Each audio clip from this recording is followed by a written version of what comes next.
Wow, I thought Arsenal were absolutely incredible. The mentality that they showed in that game was title winning mentality.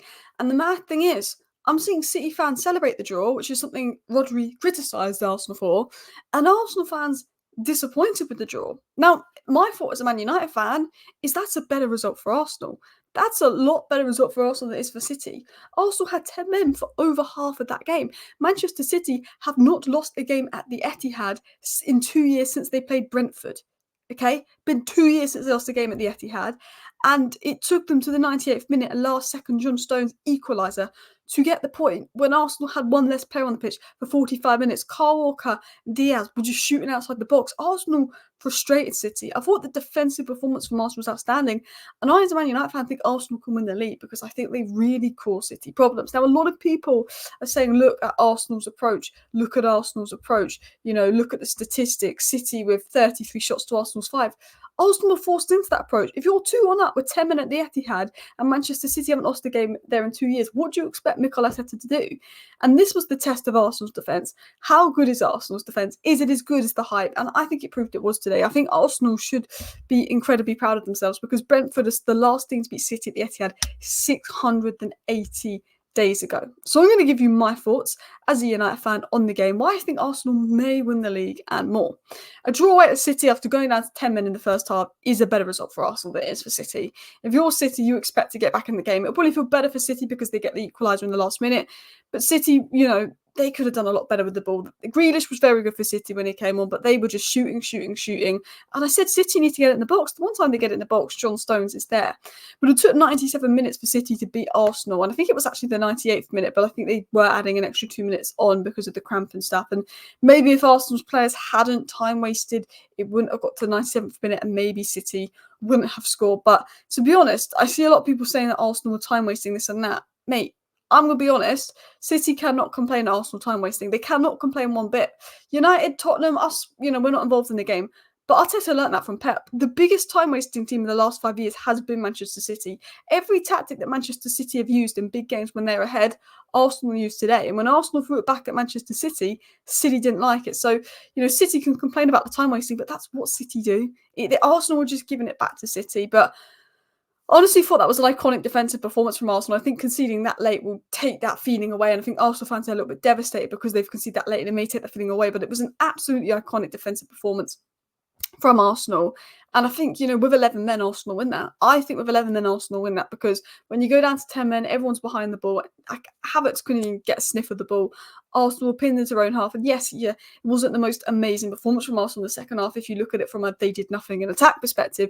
But what can Arsenal do? They got 10 men and they're just defending. Foden came on, did absolutely nothing.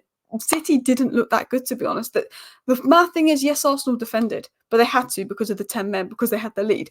But I don't think City looked good. It wasn't that I thought, City, deserved the win. And they didn't deserve a win, City. They were getting frustrated. Foden didn't know what to do. They kept shooting from the box. They didn't look right. And I actually felt that Arsenal showed the better mentality today. Rodri in the first second going down for no reason. Then he did get an injury. Now, that injury to Rodri, I wish him the best. Absolutely. But that could also be massive in Arsenal season. If Rodri's done his ACL or something, he's going to be out for the rest of the season. And he is City's best player. Like, that could change City's season. I think the character and mentality show of Arsenal today was better than City. I thought City were surrounding the ref a little bit and, just taking shots and showing frustration. I felt Arsenal were more of a team today. I really do. I felt City not used to being behind and that frustrated them. And I think when Arsenal go up, you can't beat them. If you're 1-0 down to Arsenal, that's game over. You can maybe scrape back a draw if they've got 10 men like that at the Etihad. But as soon as Arsenal take a goal up, I know that Arsenal have won that game because they just don't concede. The defence was so good. In general, I thought that Savinho feeding Haaland did cause Arsenal some issues in the first half, but in the second half, they kept shooting from long. Kyle Walker was playing for Arsenal today. He was atrocious. I think when Arsenal went 2-1 up, they just are a defensive beast with 10 men, and I think Arsenal can defend that deep purely because it's 10 men. People are saying they park the bus, and we will look at statistics.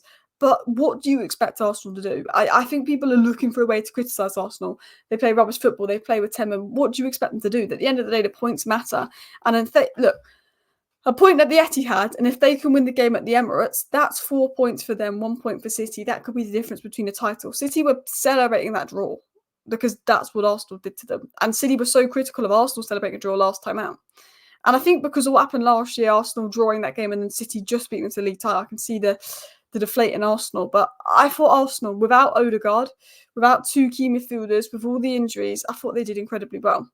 I think Trossard did let down the team. I think it's one of those situations where I think the ref doesn't need to give a card there. I don't think the ref needs to send them off. And I think in such a big game like that, I think sending him off ruins the game. I think you give him a warning saying anything else you do and you're off. I felt like that was the ref himself trying to make himself the centre of attention, like with the Rice incident. I don't think Rice should have been sent off. I don't think Trossard could have been sent off, but yes, it is in the rules. I think if it was Trossard kicking the ball away, it's ridiculous because Docker did that 2 minutes earlier. Like, Trossard let Arsenal down a bit today. I think if they had 11 men, they win that. And I think, Arsenal fans can't complain too much about why Trossard was sent off, because he shouldn't be doing that on the yellow card. But I think it is the consistency. And Man City have always got the benefit of the doubt of referees because of, I don't know, they just seem to, there's things that might happen to Man United and then I see City do it the following week and they don't get penalised for it. But I don't think Arsenal can blame the ref. I don't think Arsenal can say they were robbed. I think, at the end of the day, Trossard was stupid, but it was harsh. It didn't need to be given. It was harsh. That's my thoughts on it. David Raya, monster keeper. The claim at the end of the match was fantastic. I thought Martinelli did well. I know Martinelli's not been great and he's dropped off a bit, but I thought the performance he put in, the shift, the character he showed, I thought he was actually causing issues. I think he was getting the best of Kyle Walker. I think Kyle Walker was the worst player on the pitch today, and I think Martinelli did well. Calafiori, what a monster goal from him. I told you he'll be some player. I've done a video on him. And look, Arteta, at the end of the day, probably learnt his time-wasting tactics from Pep. So City can complain about time wasting, but can they? And I saw this tweet, and I'm going to read this up. Fair play to Arsenal. He said three away games in a row, 2 big games against Spurs and City in the Premier League. No captain due to injury. Had to play with 10 men at the Etihad for more than 45 minutes. New signing Marino could not return. Ben White had a knee injury but still came on. Cala could not play the whole match because he wasn't fit enough. Neither did Yuri Timber. The 45 minutes of the second half, Arsenal saw the whole team fight and did everything they could. From the players on the pitch to players on the bench, Skelly received a yellow card because he wanted Arsenal to win 3 points. Arsenal were so close to winning, but City scored in the 98th minute. But the players are ready to fight for the last bit. And I think Arsenal showed that they're going to take this title race to the end. I think Arsenal showed they'll take this title race to the end. They're going to be a force this season. And they frustrated City like that. And I think when, obviously, City had Kevin De Bruyne out. But when you look at the players Arsenal had missing, not everyone being fit, I think they did an unbelievable job. And look, I think Dev's right. Arsenal fans could be unsufferable if they won the game. But at the end of the day, the shift they put in with 10 men was unbelievable. The best team on the ball, they invited them to break them down and they couldn't. They were having shots. It took them 98 minutes. Man City are the best team on the ball. If any team's going to be able to break Arsenal down, particularly now Arsenal have 10 men inviting more pressure, it's City. And they frustrated them. They couldn't do anything because, let's be honest, half the shots were rubbish. David Raya had to make some monster saves. And if you look at statistics, an XG in the second half of 0.06 to 1.56. City had big chances of 3. But that just shows you how good Arsenal's defence has been. It's phenomenal. I mean, David Raya is just ridiculous. I think that claim in the 95th minute, was unreal. And then obviously they conceded 2 minutes later, but it was just moments like those claims, 6 shots from inside the box, 0.41 goals prevented, 3 high claims. David Raya has just been world-class for Arsenal. And I think he's been world-class for Arsenal for a while. He is an absolute monster of a goalkeeper. The double save he made versus Villa, the performances he was putting in the Champions League. I mean, David Raya has, this season, has been the best goalkeeper in the world. How key he's been, because people often talk about, to be fair to, David Raya, Arsenal defend so well, he doesn't have much to do. David Raya's had a lot of work to do. Like, it's not been as easy for David Raya this season, and he's been pulling out big saves. And what makes an elite keeper is someone that may not have a lot of work to do, but when they are called upon, they make those saves and those high claims. There was a reason United fans got frustrated with David De Gea, because David De Gea is a great shot stopper, but it was the high claims. The corner comes in, David De Gea be scared. I think that's why Spurs fans are getting frustrated with Vicario. But his presence from set pieces itself is absolutely phenomenal as well. So I think Arsenal can be very, very proud of themselves. David Raya is phenomenal. I think you could argue, was man of the match. But Saliba and Gabriel were a monster pairing. I thought Gabriel looked a little bit shaky on the ball to begin with, but then he showed his class. There's a lot of talk about Saliba and Gabriel and how good they are, but this is the test. Haaland, Manchester City, 10 men. This was the biggest test they're ever going to have, and I thought they were phenomenal. Saliba completed 91% of his passes, won 100% of his tackles, won 100% of his ground duels, and made more clearances 7 than any other player on the pitch. And when I describe William Saliba, I describe William Saliba, Kanate, those S defenders as Haaland stoppers. I think, players that are fast, tall, and physical, they can stop Haaland. I didn't stop Haaland today, he scored. But they've stopped Haaland in the past, and they limited Haaland to a lot. They limited Manchester City because he's so fast, he's so strong, he reads the game so well, he's such athletically built. And you pair him with Gabriel, that's a proper box defender, and then Saliba's abilities on the ball. And he's a monstrous defender. And I think that pairing of Saliba and Gabriel has been unreal. Saliba does everything on the ground, Gabriel does everything in the air. Saliba's unbelievable on the ball. Gabriel's a box defending powerhouse. They complement each other so well, and that centre-back partnership was fantastic. 2 big chances for Gabriel, and to be honest, imagine if Gabriel had scored both the corners, it would have been 3-2 to Arsenal. Arsenal could have gone away from the Etihad with the first 3 points someone's taken there in 2 years, despite going down to 10 men. He dominated Kyle Walker, was monstrous today. I think there was times where City pressured him on the ball, but he again put in an absolute monstrous performance. But not only that, Arsenal are brilliant at defending, but their set pieces again, another set piece goal. I thought the delivery from Saka was really good, but you've got to give it to Gabriel Magalhaes. Most goals from set pieces, always a threat, always getting there.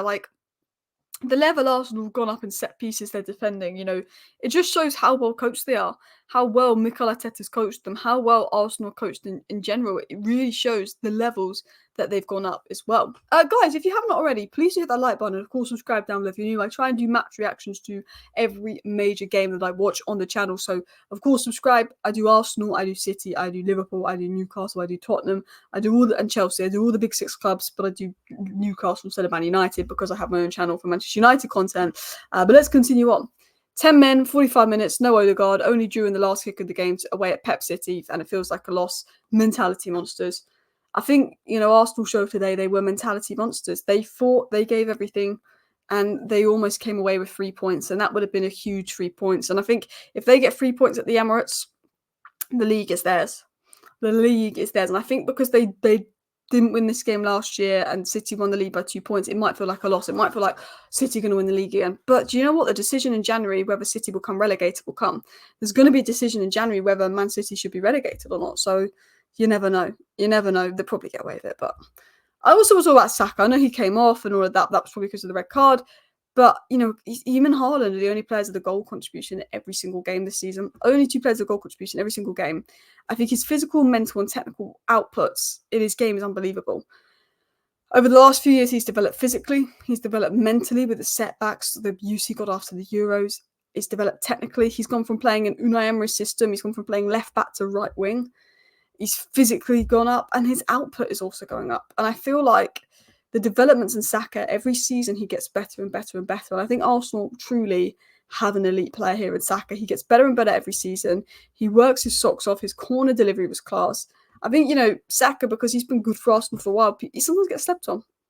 And then obviously, just a stat here, Man City's 98th minute equaliser was their latest goal on record from 06-07 in the Premier League match. It was the 28th shot of the second half and the joint second highest ever by any side on record from 03-04 in a single half of Premier League football. Chaos. But Arsenal took it to the end. Arsenal showed mentality. Arsenal showed that they were mentality monsters and they will make it difficult for Manchester City at the Etihad with 10 men. And I take away from that game as a United fan that I actually think that Arsenal have more chance of winning it than Manchester City, which might sound crazy, but I actually, you know what?